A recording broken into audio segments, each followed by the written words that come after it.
hoy en este segundo día tenemos, como ustedes ya saben, una charla de Colin Giles.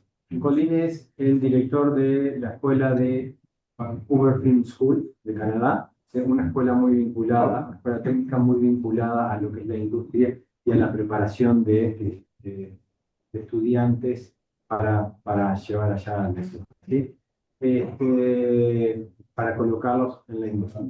Es una escuela que en realidad acepta personas, para reforzar personas con cierto nivel de avance en las carreras, ¿sí? O sea, no es de cero, sino ya más bien avanzado, ¿sí? Inclusive el convenio que tenemos para este FIA con ellos es que aquel corto uruguayo que gane el FIA en categoría estudiante tiene 50% de descuento en lo que es el tuition de ellos. ¿Sí? Eso es noticia, no lo sabía nada. ¿Sí? Por lo que los que se postularon uruguayos, bueno, el ganador va a tener ese beneficio. Por otro lado, estudió arte y diseño en la universidad, tiene 20 años en la industria, trabajó tanto a nivel de largometraje como para la publicidad. Entre ellos está Cartoon Network, está Kellogg's, Ford, Starbucks. Trabajó en The Hunted World of Super Pig. Esto trabajó ¿dónde está? Sausage Party, para una película para Adam Sandler, A Crazy Nights and Sausage Party. Como les dije, está dirigiendo la carrera de animación en Vancouver Film School, animación y efectos visuales, ¿sí? Es docente de animación 3D y la charla que va a dar hoy es sobre la exageración en los principios de la animación. Así que va a ser en inglés, ¿sí? Veremos para aquella gente que cueste un poquito más, sea más visual. Así que, welcome, Colin. So, here's our students. Here are our students. First of all, they are from first and second year of the bachelor. So, I'll leave you with them. Amazing. Thank you so much. Appreciate that. It's good to be here. Good afternoon. It's morning for me. I was just looking at the map and realizing how much farther south of the equator you are than I will ever be. So it's nice to join you virtually today, and I hope you enjoy what we are going to be talking about today.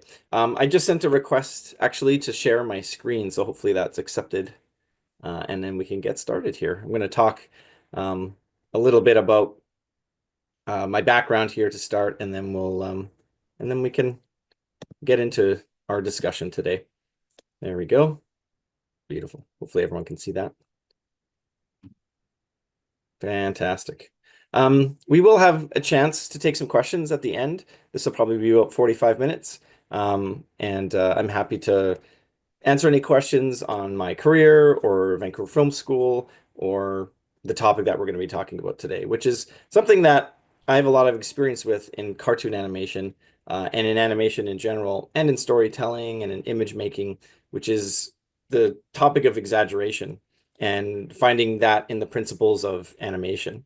I think, if you're in year 1 or year 2, you've probably been introduced to some of the principles of animation, if not all of them, and been practicing them. And as someone who's been in the industry now for a long time, I find that there's ways to really focus your attention on certain aspects of the principles and break them down even more specifically. So as I was introduced so graciously, my name is Colin, and I'm currently the head of the School for Animation and Visual Effects at Vancouver Film School. So I look after our classical animation program, our concept art program, and our 3D animation and visual effects program. We have about 300 students right now, and a lot of staff. So it's a fun program to be a part of, and I bring my wide spectrum of experience to all 3 programs. So I've been in animation for over 25 years. I think it was mentioned. I worked for Cartoon Network, worked for Nickelodeon, worked for Disney for a long time. I've been an animator. I've been a storyboard artist. I've been a character designer. I've been a producer and a director and a lead artist. So I've kind of covered all my bases, and I've worked in computer animation. I've worked in 2D animation.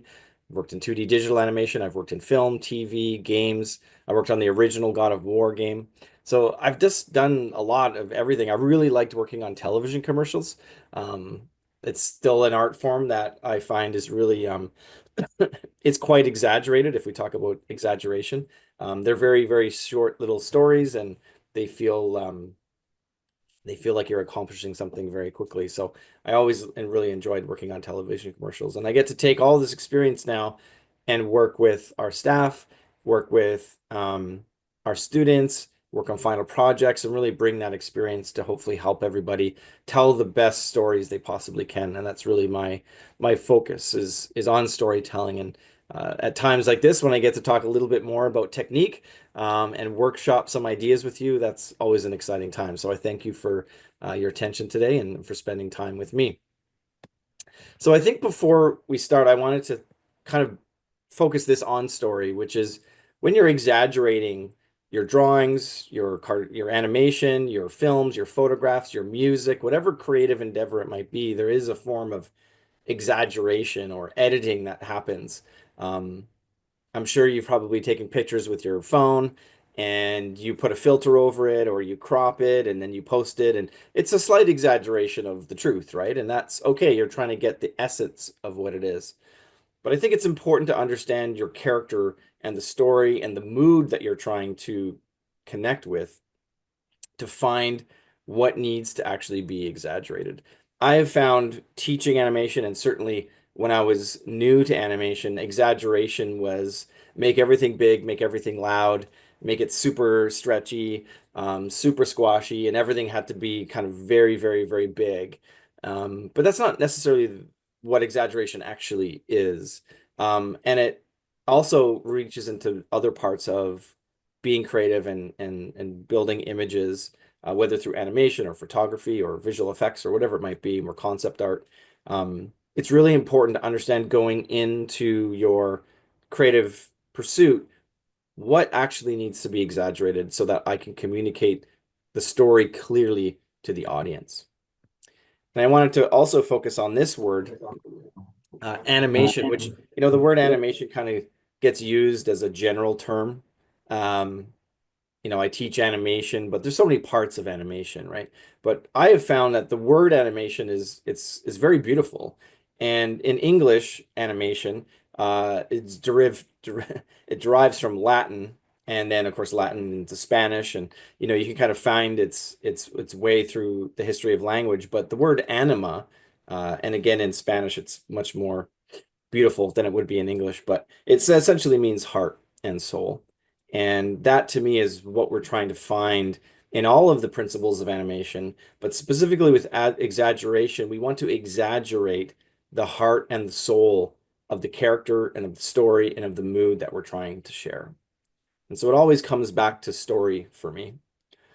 So as a review, principles of animation. There are technically 12 principles of animation. You can Google principles of animation. You'll see there's 24 now, or, these are just things that you must respect or think about as you're creating, really any image. Although these are specifically related to animation, I find that there's a lot of musicality in this. There's a lot of sculpture in this. There's a lot of movement and dance in this. So all of the art forms can borrow the principles of animation. I won't go through them in detail here, but really what I wanted to focus on today is take these 12 and really isolate the ones that really use exaggeration. Now, what's interesting is number 10 is actually exaggeration. It is a principle of animation. And what I have found through my experience is that exaggeration lives within other principles of animation. And some of these principles of animation, they don't work on their own. They require each of them to work together to the point where you realize you need all 12 of these to really think about. Some of them are technique, some of them are process, whether you animate straight ahead or pose to pose. those are kind of technical pursuits, but I found that to express exaggeration, you can find it in squash and stretch, anticipation, staging, timing, and what we would call solid drawing and appeal, or what I simplify as posing. So I'm actually going to focus a lot of time today on staging and posing. I think those two things are really good general things we can talk about today. I've got a little bit about squash and stretch and a little bit about anticipation and timing, and I'll cover that.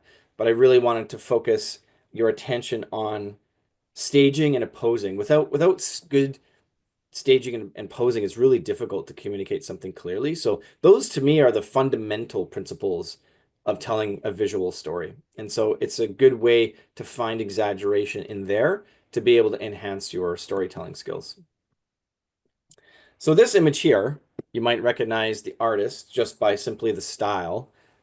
This was created by Pablo Picasso, a very exaggerated form of drawing a portrait.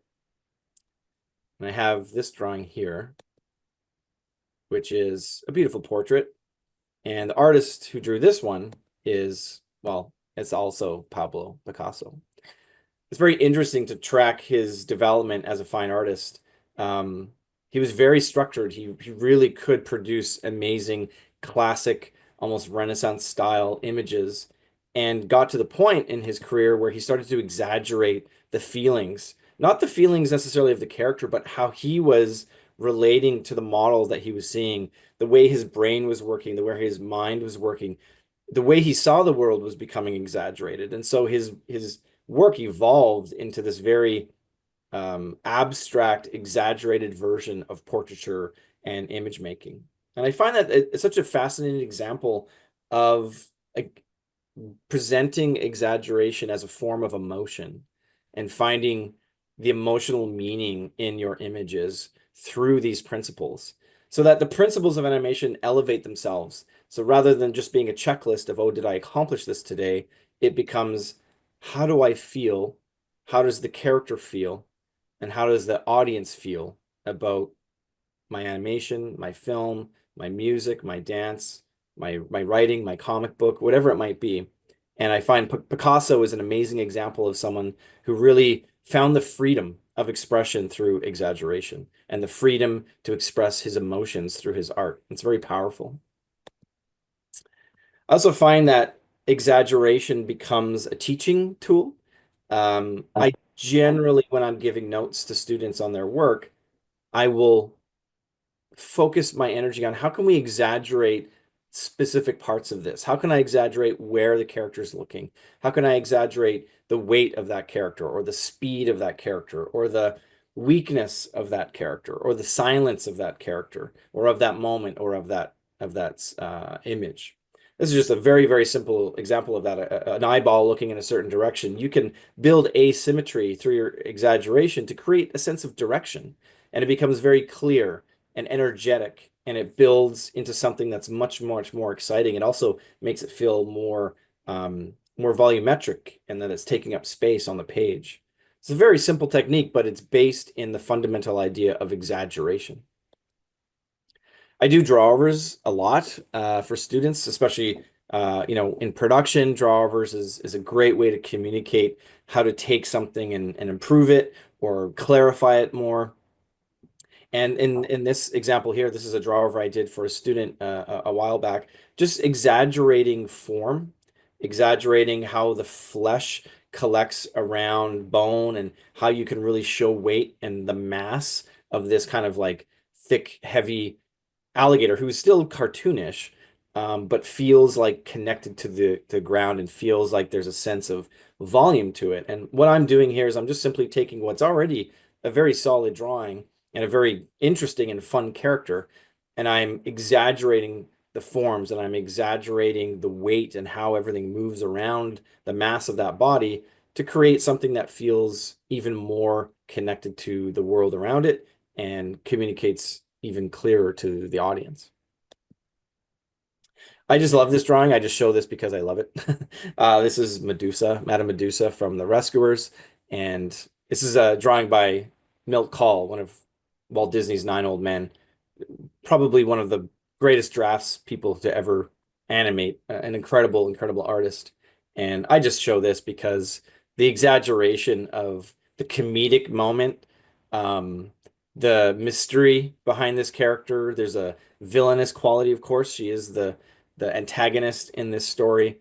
And just the way she's pulling off the theatrical way she's pulling the eyelashes off her eyelids and the way it pulls over her eye and the stretch, like it feels so real, but it also isn't real. It's just believable. And the forces at play here and the exaggeration is wonderful. Where what's interesting is even her hair is quite exaggerated, her forms are exaggerated, the shape of her face and her nose, it kind of drips around.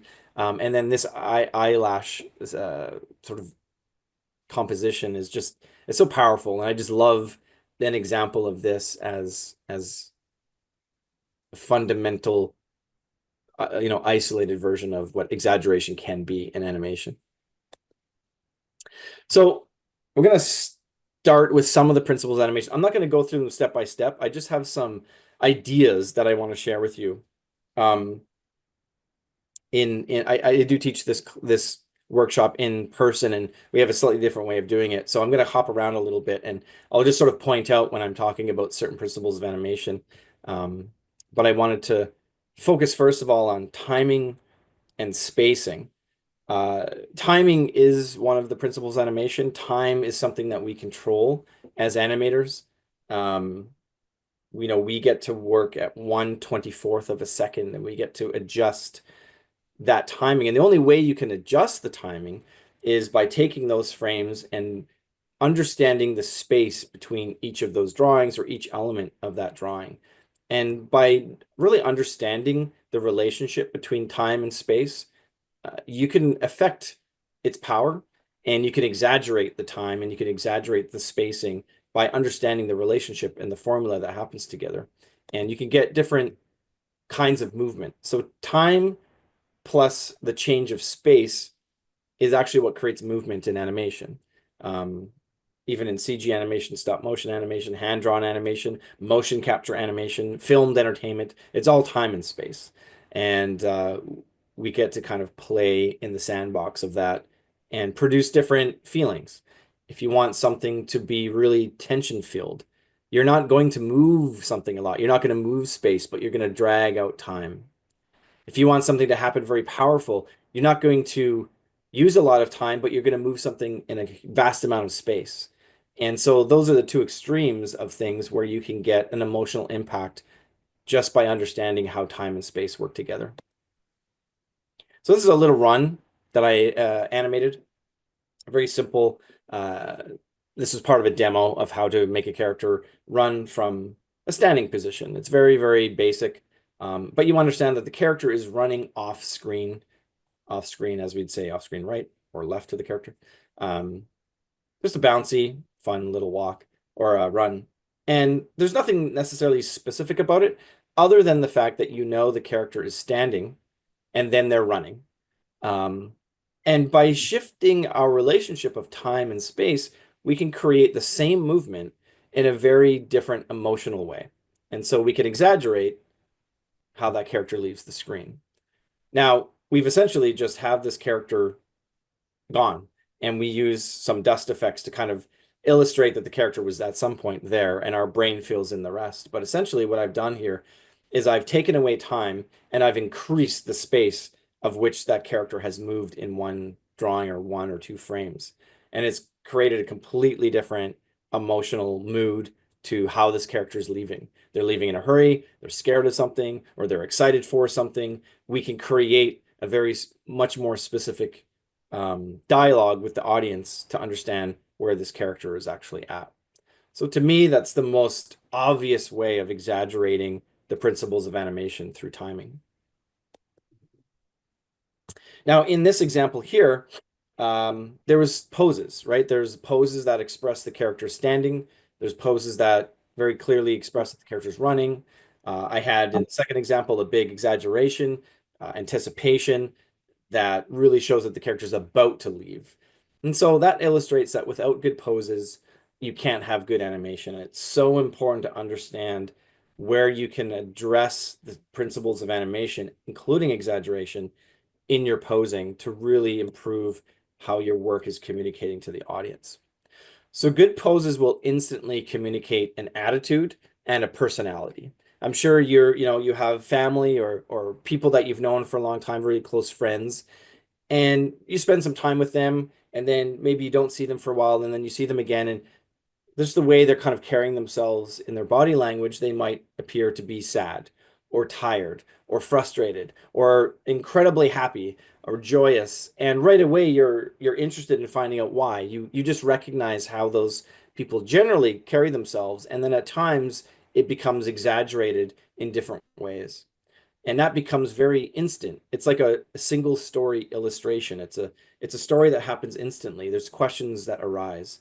And this really allows your audience to see a character's soul. So again, to use the analogy of, somebody in your class or your family, or a really close friend, you'll see the character's inner mind at play just simply by how they carry themselves. And that is such an important part of the way we communicate with each other. And so it's important then as animators that we focus on posing first and foremost to create that story.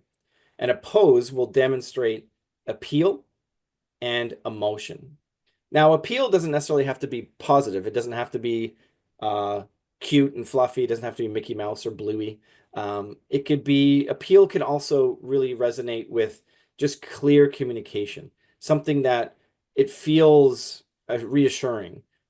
Even something negative, even something scary can be appealing. Even something sad can be appealing. It feels, oh, that character is feeling that very specific feeling.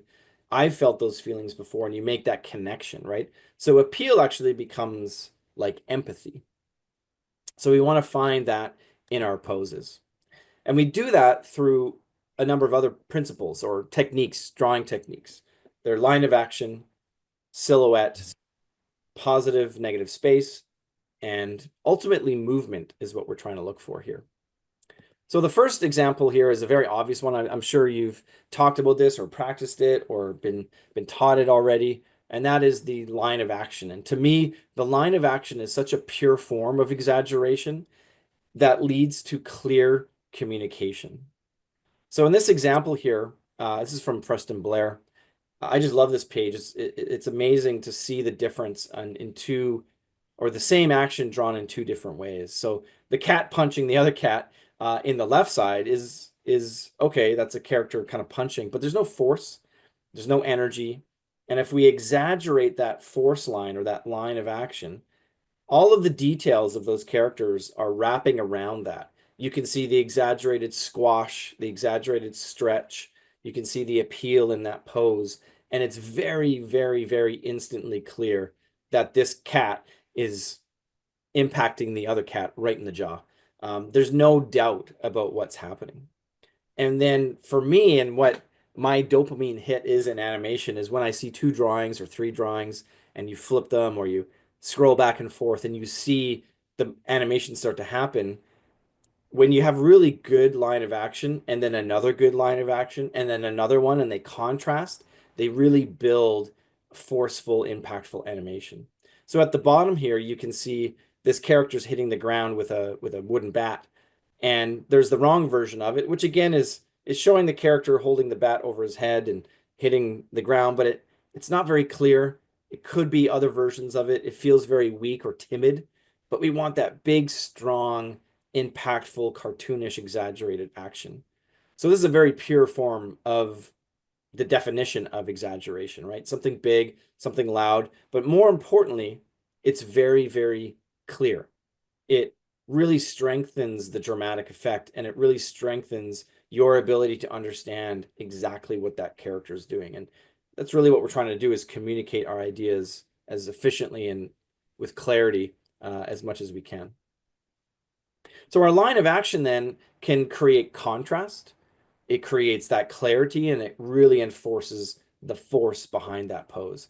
And what's really great is when you're acting in animation or you're moving a character and you have those lines of action, you can use them to contrast. you know, a reverse C to a opposite C into an S curve, into a point, whatever it might be, whatever action your character is, you can start to then contrast those lines of action to really build strength into how your characters are moving through space. How the character is feeling really dictates how the character will move. So again, this goes back to what is your intentions, right? What is the mood of that character? What is the story that's happening here? How does the character feel about the situation? You see here, we've got two characters talking to each other. And in the top version, it could be any conversation. There's nothing specific about it. It's well drawn. You know it's SpongeBob, but it doesn't have any sense of being. It doesn't have any sense of meaning. But the one on the bottom, suddenly there's some humor to it. There's some specific action. The character's trying to get his attention, and we're also, you know, thinking like, well, yeah, he's moving away from him, and the two characters feel like they're actually in the scene in that moment, and it's happening real time. And so that's an exaggerated way of building story into your images. We want to push our poses to create the best version of the emotion. We don't want to necessarily make the best drawing. We want to focus on what's the best way to communicate this emotion.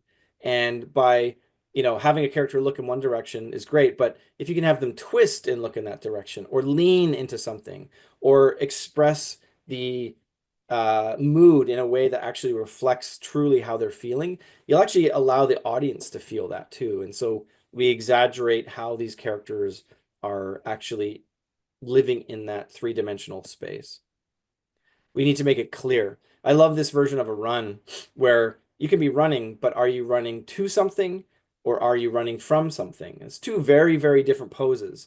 And that exaggerated lean, that exaggerated line of action and that direction will give it meaning, right? It makes the audience connect to the character and say, oh, I really understand what that character is feeling and what their mission is.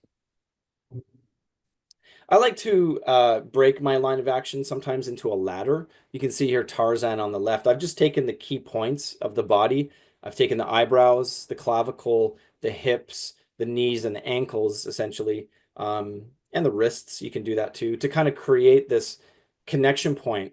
And when you twist it, they should all align. And you can see here that the horizontal lines all fit together and they flow down this S curve, almost like a river, all in connection with each other, except for the eyes. And that's where that intersection point happens. And so by exaggerating that and by creating that contrast, I actually create the space where I want the audience to look at. I want to look in Tarzan's eyes. And so I've created and aligned the body and the line of action in a way that forces you to look in his eyes because that's where the contrast is happening. It's something that we'll talk about in a few minutes, even further, because I think it's a really, really important principle of exaggeration.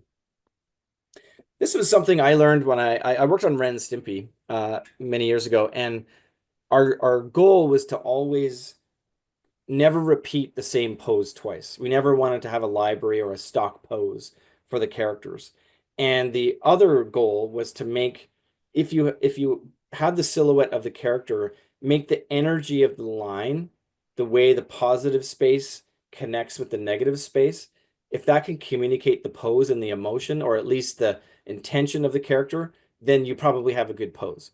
And this is, you know, also building line of action to it and clarity, those types of things. But as you can see here, it's just a simple silhouette of SpongeBob holding out a gift. And the energy between the positive and negative space, where those contrasts hit, you can see the sponge on his head. You can see where his shorts start. You can see the bow on the gift. It's very clear what's happening. And so that positive and negative space, not in isolation, but how they work together, exaggerates the ability to communicate clearly again what's actually being communicated to the audience. So all these things start to work together to really create something that's powerful. And then finally, I wanted to move into composition, but it's through the idea of movement and exaggerating movement, even in a still drawing. We come back to Medusa, Madame Medusa here from The Rescuers. Again, another great milk call scene. And the intention of this scene is to find the emotion of Medusa yelling into the phone in real frustration and anger. And so I've drawn these lines over top of the pose to illustrate to you how everything is leading into that focal point, that everything is exaggerated. The bow on the coat hanger in the back, that purple feather boa, is pointing down into her head. Her arm is leading into her ear. The bend on her body, the angle on her elbow, and then all of the lines on the desk. Everything's moving our eyes towards that focal point, which is her emotion and her focus on yelling into this phone. It's where we need to be looking. So we're creating movement, not just movement so the character feels alive, but also movement of our eyes through the composition. So we want to start with gestures, like just real simple gestures and that line of action, and try and, if you can capture the general idea of your pose in a very quick drawing, or like a thumbnail, we would call it, you're really seeking out forms and in space just for construction. And then we can add details later, because the details should be the icing on top of the cake, or the sprinkling of sugar on a cookie after it's done baking. You want to, those are the detailed parts, but the form of that pose and the acting that's going to come out of that animation is rooted fundamentally in the gesture and the body language and that exaggerated idea of how that character's feeling. So this is a shot that a student produced. This is a number of years ago now, and I have her permission to show this. This was an animation exercise trying to show weight, character mechanics. And so I was tasked with giving her feedback, and I found that we needed to exaggerate some things. And so through drawing, you'll see here my drawings. One second, next one. Is just trying to exaggerate the weight, exaggerate the line and force of how that character is moving the sword into a position to strike the wooden pole. I also wanted the pole to move, so we would feel that impact, and then ultimately how he's pulling it back out of that structure. So you're seeing exaggeration work on top of existing animation here as a way of not changing the performance necessarily. The idea is still the same, but how can we take what's already there and build on it and exaggerate the force, exaggerate the timing and spacing, exaggerate the silhouette, exaggerate the impact of how this works, and then ultimately the result of it.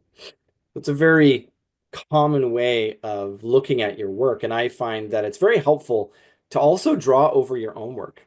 You don't even have to be like a good drawer. These aren't necessarily beautiful drawings. I'm not going to frame these. My mom's not going to put them on her fridge. In fact, she's never seen these.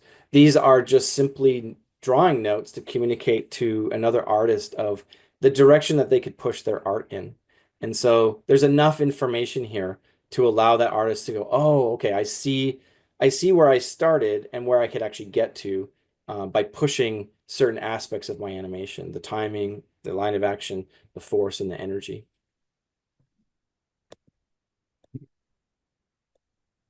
So that leads us to sort of the last point, which I'll spend a good amount of time on here. It's about composition and about really finding the emotional meaning so that the composition will support that. I think it's really important to think about the frame, even with I got my phone here, everyone's got a phone, right? You take pictures all the time, or we create images, you're given assignments, you draw drawings. And I think it's really important to understand what the frame is doing, and to, even if you don't draw a frame, to think about having a frame and how the relationship of all those elements in that frame can be exaggerated to support the emotional meaning of the character and of the story. Because again, it all comes back to that. The principles of animation are designed to tell better stories. A simple drawing. There's no story on this left version of this skeleton cool character, but there is a story on the right one. Again, they're both just single images. They're not animated, but they feel alive. There's a sense of connection. There's a sense of composition so that we get a realization of movement, of direction, and like I mentioned, connection between those two characters. There's also a sense of humor in it as well. So we get an idea of the kind of story that we're involved in. And one of the most important aspects of composition is the relationship of line and space. And we can expand on this, and we will, but the most simple version of that is this. One of my favorite storytellers is Bill Watterson. He created Calvin and Hobbes. If you're not familiar with it, if you're interested in art in any way, he is my Pablo Picasso. He is my Rembrandt. He is my Mozart of art. I love Bill Watterson, and I love that he uses the frame in such a way to help enforce the meaning of the story. And so we have a simple start here in the first panel. Look, I caught a butterfly. He's bringing in this little jar with the butterfly in it. You get a sense that he's moving into the space and that the tiger's sort of sitting there waiting patiently. Then he has his comeback. If people could put rainbows in zoos, they'd do it. It's kind of this clap back. And then he leaves. And we see that in the third frame by the way his tail kind of curves out of there. It creates almost like a sense of animation. And Calvin is kind of like, oh, he's making that realization. And then the very last frame is filled with meaning, this decision that the character's made. He opens up the jar and lets the butterfly go. And that huge, vast amount of empty space really creates a sense of serenity, of meaning, of freedom, and thought that the character's going through, this lesson that he's kind of learned, right? And although it's humorous, it also has an emotionality to it. And this is a very basic version of that relationship between line and space. But we can also have that relationship with the assets, the actual objects in the frame. I'm a big fan of Stranger Things. We got season 5 coming out soon, thank goodness. And this is the poster for the very first season of Stranger Things, before anybody knew what this program was or what it was going to be. And the way this is framed out, this is, again, the very first poster that anyone ever saw of Stranger Things that had any sort of humans in it before after the logo was revealed. And what I love about it is the way the objects relate to each other to tell the story and to build mystery so that you're interested in watching the show, which is what a poster is trying to do, is trying to introduce you to not only the characters, but the central mystery, the central conflict that would be happening in that show. And so we have this character who's framed, he takes up the most amount of space of any of the characters in the frame.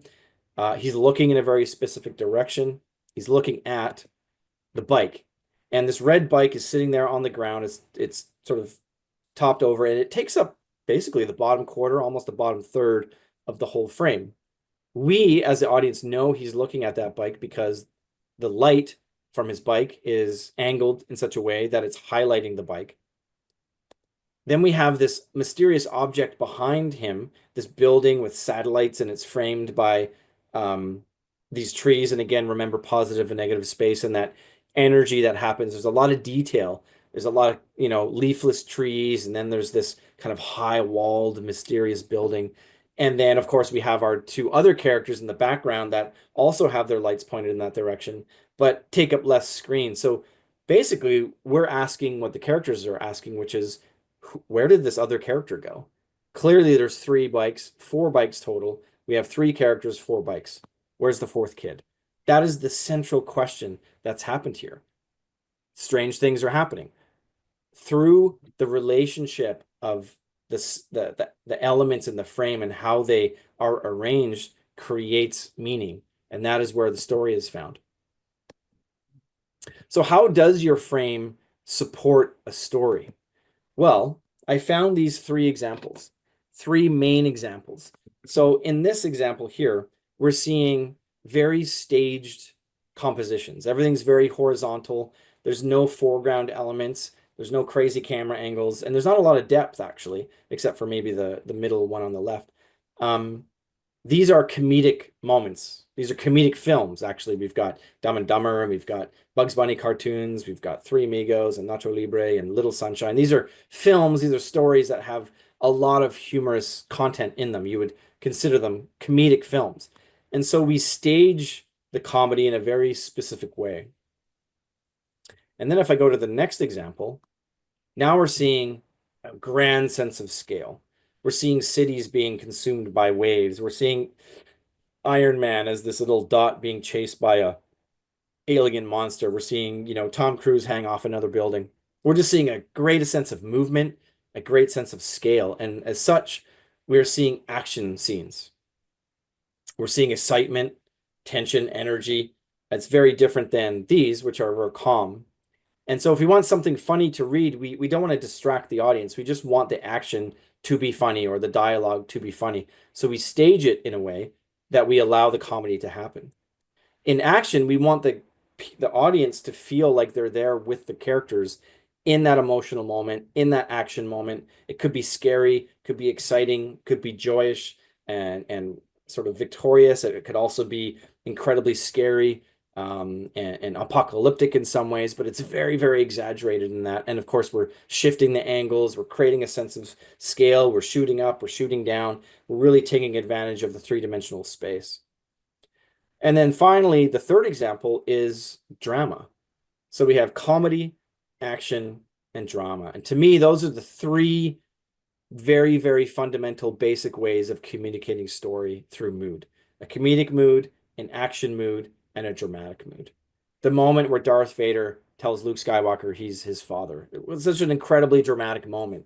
Being chased by a dinosaur, being faced with violence in the middle two frames, or feeling connected to a character and bringing the camera very, very close to their face and framing that moment, whether it's her or driving Miss Daisy here. These are very, very dramatic moments. And so we frame it in that way to heighten the emotional meaning of those moments.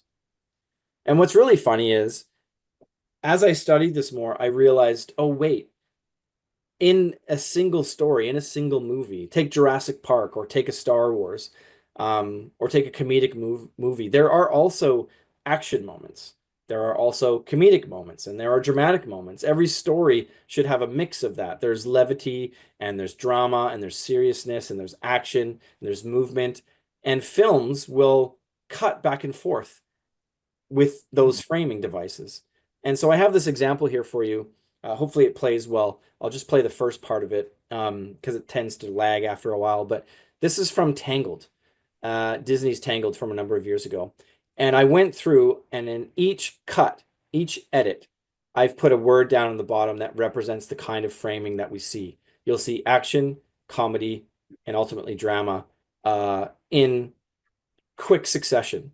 Now, this movie would be an animated, romantic comedy musical. You could genre kind of base it in that way. But in terms of framing devices, action, comedy, and drama in an exaggerated form will enhance those specific moments, even in a single frame or a single scene, sorry, and you'll see how quickly we can cut back and forth in that. And the language supports what's happening, and you don't even notice it. It just feels natural.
So as you can see here, coming back and forth. So this is a very action-based scene, right? He's being chased through the forest.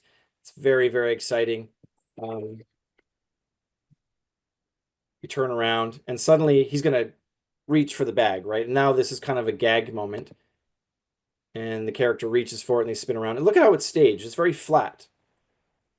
And then we cut to the next scene where suddenly we have to get back to the chase again after this bag is now hanging. And now it's action made because now this is an important thing, right? This is his item. It's hanging off this branch, and now they're going to fight for it. But while they're fighting, it becomes funny. And again, we stage it very flat. And then the next shot, right here, now he's like hanging on for dear life. Extreme camera angle, action-based shot. And it leads to the end gag of the scene, which is, of course, he grabs the bag and flings the branch off. Action, and then we cut, and it's comedy. So it happens really, really fast. There's another scene right here. So this is when Rapunzel sees the town for the first time in her life, essentially, that she can remember. And it's very dramatic, right? It should be dramatic. This is the most sort of highest emotional peak that she's had at this moment, which is she's finally out of the tower. She's finally back at this village, and she's going to find out who she is, essentially. Very dramatic. So we get this very dramatic sense of scale to what's happening here. It feels dramatic. But then in the background, we've got these two guys still going at each other, these little comedic moments that happen, and they're fighting each other, and it's staged very comedically. So again, we can use those three framing devices: comedy, drama, and action, and snap back and forth even within a series of scenes. And we don't feel it, we don't notice it. We don't sit there going, "Oh, that's a comedy scene," although maybe now you will. But we feel it, right? As we're going through, we like, "Oh, that's a scene that I laugh at. That's the scene that I feel tension at. That's the scene where, I'm calm." And then you go back and, "Oh, that's the laughing scene again." And we stage our elements within that in an exaggerated way to enhance those three ideas. So the idea is to have a specific point, right? What is the purpose of this scene? What is the character supposed to be feeling? How do I want the audience to be feeling? We want to create a sense of wonder in our dramatic scenes or our action scenes. We really want to make sure that everything belongs in that frame. We don't want extra stuff that's going to distract. We don't want our camera in a position that's going to distract. We don't want, other bits of detail in there that are going to take away from that. And we ultimately want to make it emotional. So my final example here then is just simply looking at the camera. How can we use the camera to exaggerate what's already happening and exaggerate what the character's feeling? The most simplest way is, of course, of where you put the camera in relation to the main character. You could isolate the character, make them feel lonely by pushing them way in the back, or maybe that becomes very dramatic. Maybe it's very comfortable in a medium shot. We want to hear them talk. Or maybe we go super close and see their eyes and see how expressive they are, really feel that emotion. We can exaggerate where the horizon line is in relation to the character. If it's below the character will feel very powerful. If it's way above the character, it will make the character feel less powerful. Or if it intersects the character, maybe it makes them give a sense of scale and drama to where they are in location of space. And then, of course, we have this is a just sort of a general composition rule, but it's called the rule of thirds, right? You intersect your frame into 9 sections, and those 4 intersecting points are generally where you want to put something interesting and guide the eye to that. And for me, what that means is this is where we put the area of greatest contrast. And this is my final note on exaggeration. This is exaggerating contrast so that you will direct your audience to look exactly where you need them to look. So in this case, you'll see the darkest dark and the lightest light are right on that rule of thirds down in the bottom around that character. Is the main focus of that frame. Our eye will travel around, but we're exaggerating the contrast so that I can make you look exactly where I want you to look at that character. This film here, from the talented, not talented Mr. Ripley. Anyways, this is Ben Stiller. You're seeing this black shadow behind him and the sun hitting his face. That is the area of greatest contrast. It's where the lightest lights and the most amount of dark hit each other. It's on the upper left third. It's the area of greatest contrast. It's exaggerated. It's where I need to look. It's where I want to look. I want to see the characters, the face and the expression and the emotion on him. You've probably seen this before in any sort of basic composition class you've taken. This is the golden rule, right? There's many different kinds of versions of this that you can then exaggerate how all the elements align within that frame. You can create circles, you can create V's or crosses or S's or pyramids or radial explosions. You can have different triangles within your frame. This is a way of exaggerating, again, how everything relates to each other to create the proper mood and emotion that you want to communicate to your audience. We use balancing elements in our frames to exaggerate the distance between things and to balance out the frame, or to unbalance the frame if we want to make something feel uncomfortable or gain power to a certain element in our frame. We will use leading lines. So we'll exaggerate the way we look at something. If we're walking down a path or riding our bike in Holland, you'll see, these windmills, and it would take a very purposeful stop to have this frame the way you look at it. So it feels a little off, but it is very direct. It's very purposeful so that we get that sense of depth, and it makes the centered element of the windmill feel very important. Something that's really fun to exaggerate is symmetry. Symmetry is not generally how we see the world. It will be something that you have to, again, purposely align for yourself. It feels very foreign. It feels very kind of fantastical, actually. And something that Wes Anderson uses in his movies a lot is just to create this kind of storybook feel where everything is perfectly aligned. We don't generally, again, see the world in that way. But if we frame it that way, it gives it a certain emotionality, it gives it a certain mood and a certain style that makes it feel like, oh, these are real things happening to real people, but it's kind of in a fantastical world. This is not a world that I live in, but it's something that maybe feels connected to me, and using that symmetry to create that style. We can use patterns in our framing. The repetition of patterns, they can bring meaning to a situation. In the case of Star Wars, these patterns mean the dark side. They're the Empire. It's the pattern of like certain group of people. It's certain colors. It can be the costuming, these types of things. The repetition of something will give meaning to it, and the way you frame it can create an additional meaning to that. We also have our foreground, middle ground, background, and this is a way of arranging our elements, not just within the frame horizontally, but also in this direction on another axis, so that I can give importance to something. I can allow the character to live in that middle ground, and I can exaggerate the foreground or background, or I can remove elements to be able to give meaning to where I'm supposed to be looking. So again, it's a framing device, another exaggeration of what you would necessarily see in real life. Another great example of exaggeration is like if you just write something, in this case, the batter hits the ball. It's a very simple action. And there's a drawing. That is the what is happening. But exaggeration will allow you to figure out how to show it. So in this case, we have a much, much more action-based version of that. We see this, it's almost like where the camera's on an angle, the ball is coming right towards the camera. It feels very, very heroic and victorious.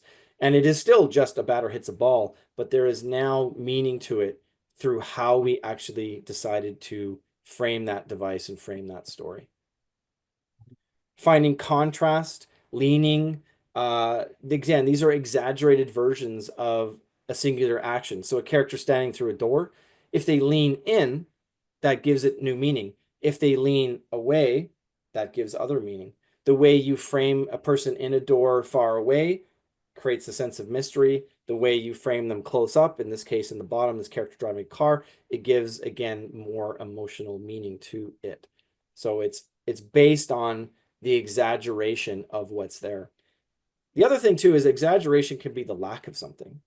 Again, in certain frames, there might not be any information. It might just be a character all by themselves in the middle of the desert. That is also exaggeration. The lack of sound, silence for a long time is exaggeration. It creates a sense of suspense or fear. So exaggeration doesn't have to be comedic. It doesn't have to be loud. It can be the opposite. It could be the removal of elements can also be exaggerated. And my final image here is one of my favorite cinematic images. Of course, I'm, at the age I am, I'm a big Star Wars fan. And this is an image of Luke Skywalker. And this image is very poetic because it gives a sense of meaning to the character himself.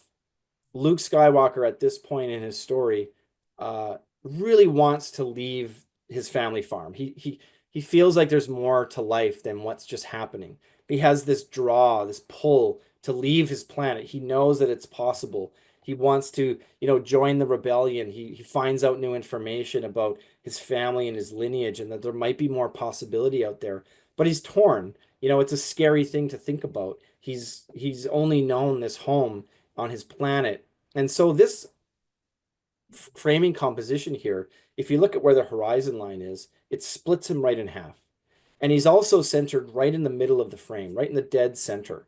And so it plants him in this very torn kind of thing. He's very symmetrical. Left and right, north and south to him is torn in these different directions. And essentially what's happening is his upper half, his brain, the things he's dreaming about are being drawn into space, and his feet are grounded on literally the planet that he lives on and the one that he's struggling to figure out if he wants to leave. And so it's not just a character staring off into the two planets or the two suns. It's not just a nice sort of composition. It actually is the meaning of what that character is actually feeling in that moment. It's incredibly poetic, and even the forms, the balance, that line that goes from the house that he lives in, this hut, if you draw a diagonal line right through him, it leads to these suns, which is again where he wants to go. And this round hut represents where he is. And he's torn literally halfway between the two. That's where his mindset is, right? That's where his emotionality is. And so we exaggerate that in our composition, and it ultimately tells the story. So for me, that is why I find exaggeration so important, because I believe it really allows you as a storyteller to bring meaning, emotion, and empathy to your stories.